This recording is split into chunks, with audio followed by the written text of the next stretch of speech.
बोलो सतगुरुदेव।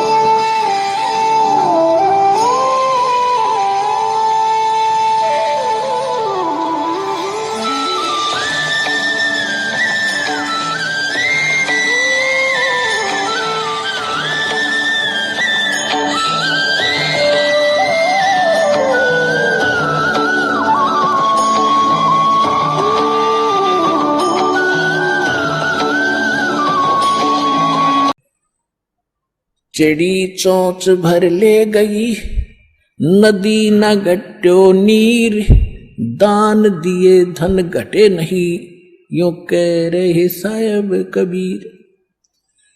परमात्मा अपना साइन कर रहे हैं इस वाणी को बोल करके, कह रहे साहब कबीर के दान करने से धन नहीं घटेगा, ये नियम है परमेश्वर का।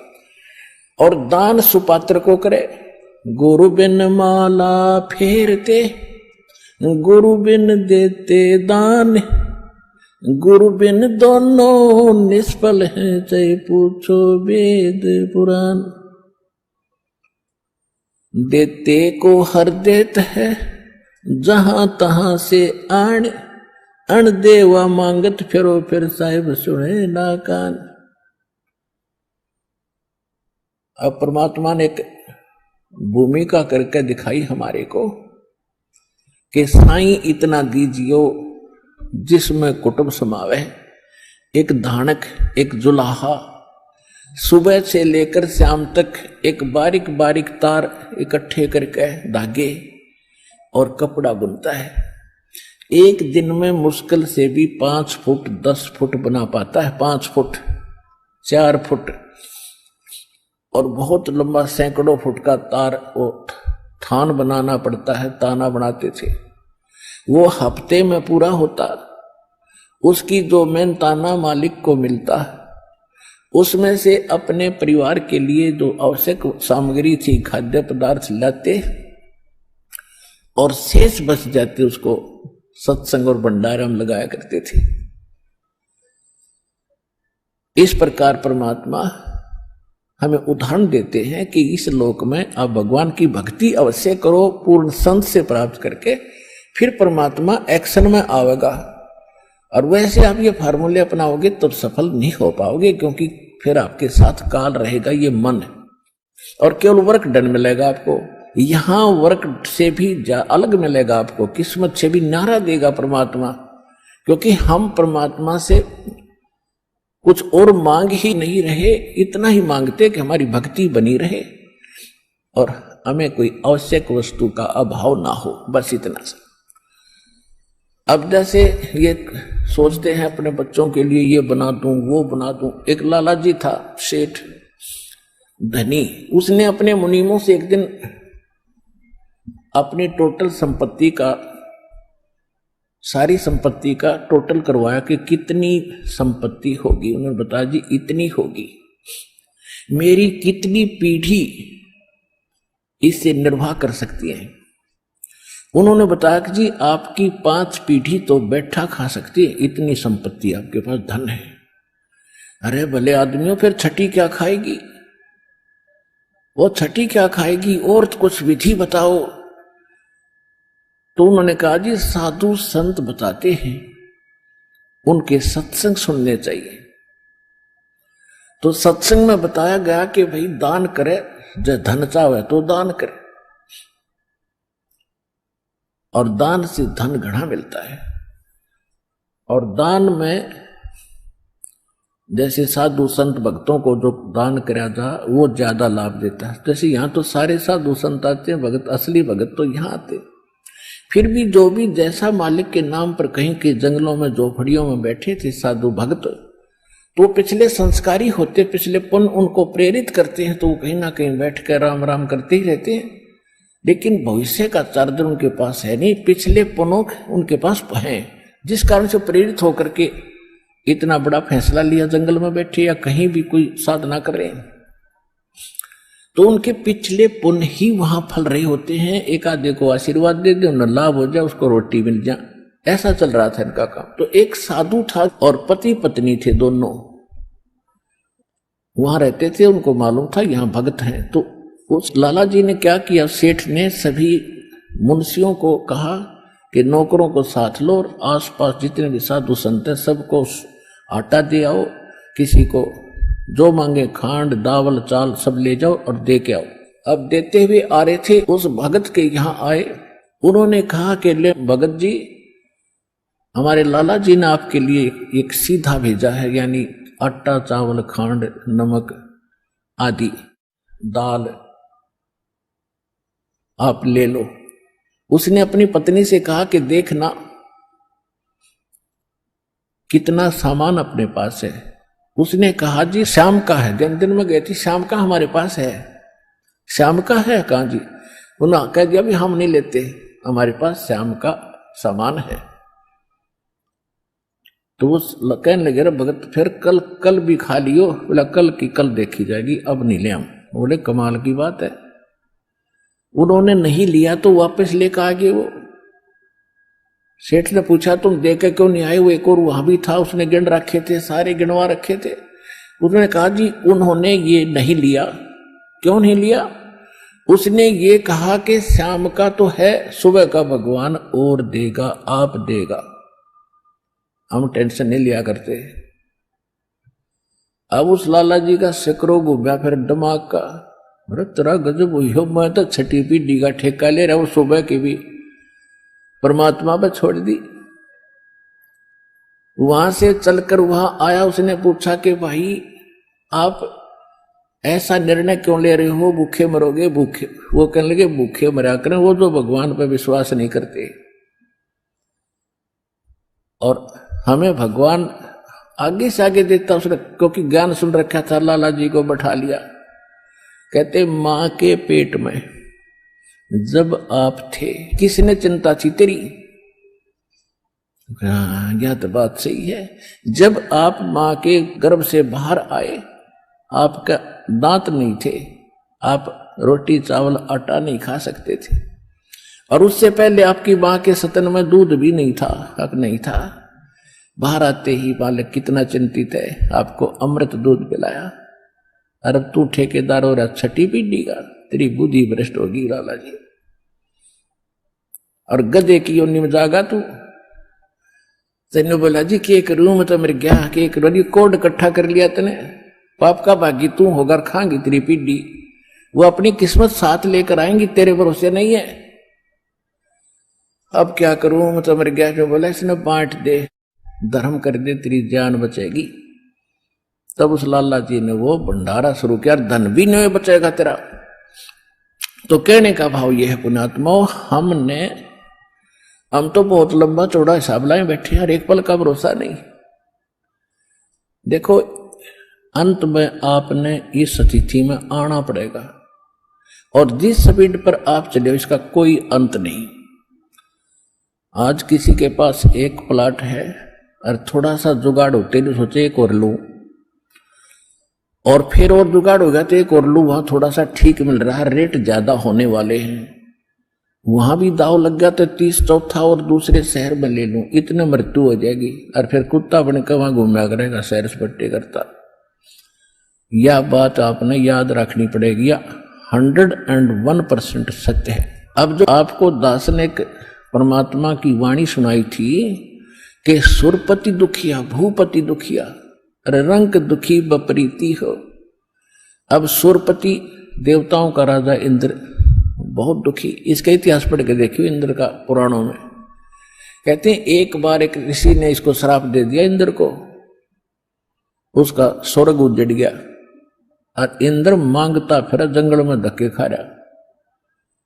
और फिर कभी देखते हो राक्षसों ने चढ़ाई कर दी, देवताओं का राक्षसों का लठबाज रहा है झगड़ा हो रहा है, और मृत्यु के बाद फिर इंद्र गधा बनता, गधा। तो यहां कहते सुरपति दुखिया भूपति, सारी पृथ्वी का राजा भी दुखी, और रंग दुखी बप्रीति हो, निर्धन तो स्वाभाविक दुखी, उस पर सारी आपदाएं आती ही हैं जब तक वो भगवान की शरण में नहीं आता। जब वो परमात्मा की पावर से जुड़ जाता फिर रंग हो और चाहे राजा हो, परमात्मा तो उनको सब अपने हिसाब से डील करेगा। फिर परमात्मा कहते हैं कहे कबीर और सब दुखिया, एक संत सुखी मन जीती हो। अब आपने मन जीतना पड़ेगा, आपने मन जीती बनना पड़ेगा। कैसे?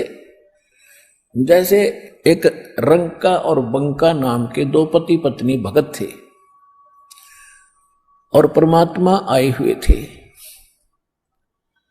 परमात्मा क्या करते हैं, आपको वेदों से भी प्रमाणित किया है कि जब चाहे कहीं पर भी एक साधु संत रूप बनाकर वो कुछ समय उस क्षेत्र में रहा करते, क्योंकि वहां उनकी कुछ पुण्य आत्मा होती थी। उनको फिर से चार्ज करते थे, ज्ञान सुनाते थे, माया से हटाते थे और भक्ति में जोड़ कर उनके पुण्य कर्म बना के वहां से अंतर्ध्यान हो जाते थे। और उसी समय नामदेव जी महाराष्ट्र के अंदर, नामदेव जी छिप्पी जाति में ये भी प्रकट थे। ये पहले ओम नाम का जाप करते थे। ये पिछले जन्म के पुण्यकर्मी प्राणी ही होते हैं जिनमें बचपन से ही परमात्मा की तड़प होती है। तो ओम नाम का जाप करते थे ओनली, और उस समय भी उन्होंने काफी चमत्कार दिखा दिए थे।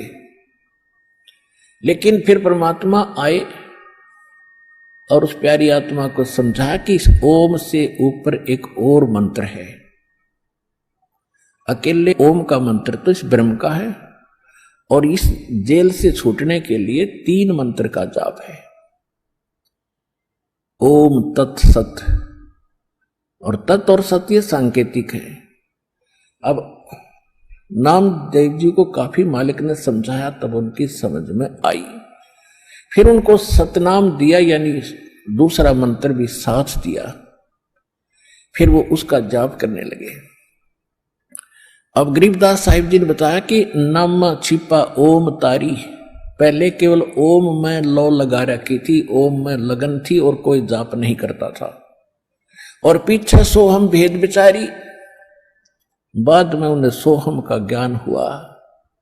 और सार शब्द इन दोनों से ऊपर है, सोहम ऊपर और है, सत्सुकृत एक नाम गरीबदास जी ने अपनी वाणी में लिखा है। कहते नामा छिपा ओम तारी, पीछे सोहम भेद विचारी, और सार शब्द पाया जद लोई, आवागमन बहुत डावी। तब नामदेव जी का कल्याण हुआ। जब परमात्मा आए हुए थे उनको सार नाम दिया नहीं था, मालिक समझाया करते थे, सतनाम प्राप्त था। लेकिन पिछले संस्कार इतने प्रबल थे। एक दिन नामदेव जी जा रहे थे कहीं से, और साथ में रास्ते में एक मंदिर था। मंदिर में ब्राह्मण लोग अपनी आरती उतार रहे थे,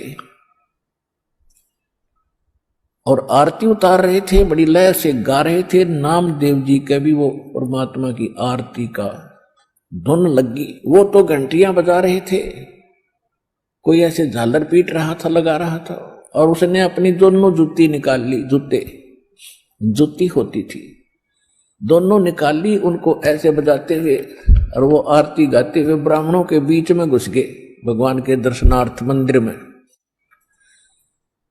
अब पंडितों ने देखा कि ये छोटी जाति का हाथों में जूते लेकर आ गया हमारे बीच में, इसने तो भ्रष्ट कर दिया भगवान के मंदिर को। और वो धुन में लगे हुए थे, उनको धक्का में जावा नहीं, वो अपने मंडरे उसको पकड़ कर जबरदस्ती घसीट के और मंदिर के पीछे पटक दिया। वो वहां पड़े पड़े भी ऐसे आरती गा रहे और जूतियों से पीट रहे। परमात्मा ने वो मंदिर का मुख नामदेव की तरफ कर दिया। पंडित जी पिछली साइड में पिटे झालर पीछे न खड़े।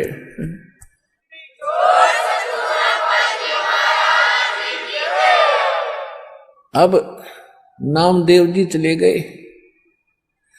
रंका और बंका, और एक उनकी लड़की थी वंका। नामदेव जी रंका और वंका के घर अधिक जाते थे, क्योंकि वो भी परमात्मा के शिष्य थे। जब परमेश्वर साधु रूप में वहां आ रहे थे, गुरु रूप में रहा करते थे। अस्थायी सटे उनका कुछ समय का था वहां पर। तो जो ही वो उस रंका बंका के घर गए नामदेव जी, और वो लड़की उन भक्तों की, रंका और बंका की, एक पट्टी तैयार करे थी, जैसे अपने देसी औषधि बना के हल्दी कूट के तेल में पका के। नामदेव ने पूछा, बहन क्या कर रहे हो ये? वो कहने लगी भाई तेरे खोदे हुए खड्डे आंट रही हूं। अब मैंने क्या कर दिया कि भाई तू कतई नहीं मानता, भगवान गुरुदेव जी कितना संकेत करते हैं, भाई तुम अपनी यह अंगा मत दिखाया करो, अपनी शक्ति का प्रदर्शन ना करा करो, थारा भट्ठा बैठ जाएगा। पर भाई तुम बाज नहीं आता। और भक्तों की इज्जत रखने के लिए भगवान को दुख ठाना पड़ता है। तेरे को क्या जरूरत थी वहां उस मंदिर में घुसने की? और जब तेरे को बाहर पटक दिया ना भगवान की इज्जत का, तेरी इज्जत नहीं भगवान की इज्जत थी वहां पर।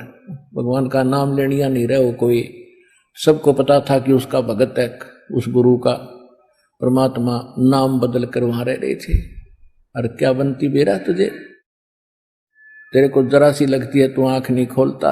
और परमात्मा ने तेरा मंदिर फेरा ना, उनके हाथों के चोट लागी, हाथ लाल हो गए, उनके जख्म हो गए। भाई गुरु बता रहे थे मेरे तीन बेटी, वो मानता को ना बहुत बार समझा लिया, आज उसने ऐसे ऐसे कर दिया। और मैं वहां गया था, उसका मंदिर फेर के आया हूं भक्ति की इज्जत रखने के लिए। और गुरु जी का हथम जख्म हो रहे हैं, चाल दिखाऊंगी। अब वो लेकर गए, पट्टी बांधी, नामदेव पढ़कर तरुणों में रोने लग गया, महाराज मेरे से गलती होगी।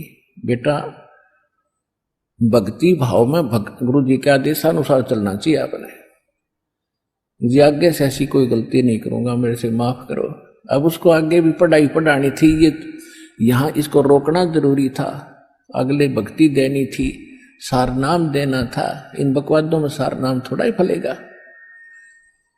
चुप हो गया, अगली नहीं गलती करूंगा आगे।